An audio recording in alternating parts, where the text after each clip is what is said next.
बातमी आता अतिशय महत्त्वाची आहे। समृद्धी महामार्गाच्या विस्तारित नागपूर गोंदिया भंडारा गडचिरोली या मार्गाच्या कामाला गती द्या। प्रकल्पाची कामं विहित कालावधीत पूर्ण करा असं मुख्यमंत्र्यांनी सांगितलेलं आहे। प्रकल्प रेंगाळू देऊ नका असे देखील निर्देश मुख्यमंत्र्यांनी दिलेले आहेत। प्रकल्प सुरू होण्यापूर्वीच सर्व परवानगी प्राप्त करून घ्या असं देखील सूचना मुख्यमंत्र्यांनी दिलेल्या आहेत।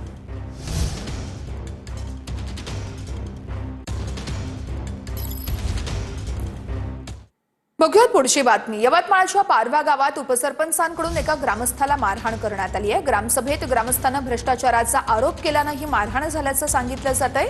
उपसरपंचांनी केलेल्या मारहाणीचा व्हिडिओ सध्या समोर आलेला आहे।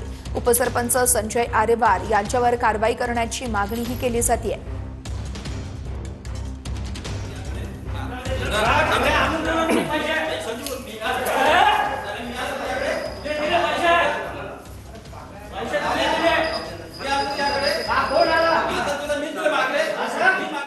आता जाऊयात सोलापूरमध्ये। सोलापूर महानगरपालिकेच्या महापौर निवडीचा मुहूर्त अखेर ठरलेला आहे। मात्र अद्यापही सोलापूरचा महापौर कोण होणार या संदर्भात भाजपकडून सस्पेन्स कायम ठेवण्यात आलेला आहे। 6 फेब्रुवारी रोजी सकाळी 11 वाजता महापौर निवडीची प्रक्रिया पार पडणार आहे। अप्पर जिल्हाधिकारी गणेश निराळे यांच्या उपस्थितीमध्ये कामकाज पार पडलंय।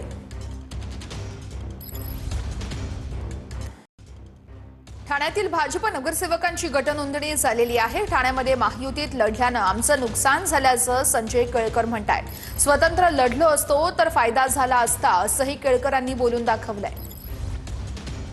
पण गणेश नाईक ज्या पद्धतीने म्हणतायत की भारतीय जनता पार्टीच्या कार्यकर्त्यांवर अन्याय झाला, युती कल्याण डोंबिवली असेल ठाणे असेल या ठिकाणी व्हायला नको हवी होती, तुम्ही त्या मताशी सहमत आहात? निश्चितपणे आम्ही वेळोवेळी सांगितलेलं होतं, परंतु एक व्यापक हिताच्या करता त्या ठिकाणी अलायन्स झाली तर सर्व प्रभागामध्ये भारतीय जनता पार्टी निवडणूक लढण्याकरता समर्थ होती आणि जिंकण्याकरता देखील समर्थ होती। तर तिकडे धाराशिवमध्ये शिंदेच्या शिवसेनेच्या 4 बंडखोरांनी निवडणुकीतून माघार घेतली आहे। एकनाथ शिंदे, प्रताप सरनाईक आणि राजन साळवींच्या आदेशानंतर त्यांनी ही माघार घेतलेली आहे।